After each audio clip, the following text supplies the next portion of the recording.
ஸ்கூலுக்கு போகிற குழந்தை 4 மணிக்கு வர குழந்தை ஒரு 4 மணிக்கு வருது 3:30 மணிக்கெல்லாம் இவங்க கால் வர வெளியே வந்துருவாங்க. 4 மணிக்கு வர பிள்ளைங்க 4 மணிக்கு மேல 10 நிமிஷம் லேட்டா டிரைவர் கூட்டு மாட்டாங்கன்னா டிரைவர் குடும்பமே டைரி ஆயிடும். அவரை திட்டுவாங்க.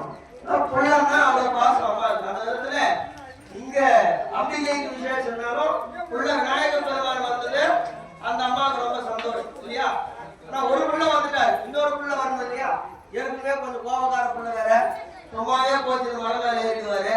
இருந்தாலும் அந்த பிள்ளையும் வந்தாலும் 2 கண்ணு தான். எல்லா பிள்ளையும் தாய்க்கு ஒரே கை தான். அந்த விதத்திலே கண் தோன்றா மண் தோன்றா காலத்திற்கு முன் தோன்றிய காலம் என் தமிழ் காலம் அத்தகைய தமிழுக்கு மூத்த கடவுளாக இருந்தக்கூடிய என் கந்தனுக்கே உகந்த காவடி தின்று தமிழும் நாளும் இணைந்து மிகச் சுருக்கமாக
அரோகரா சொன்னா அசிங்கம் கிடையாது. எல்லாரும் அரோகரா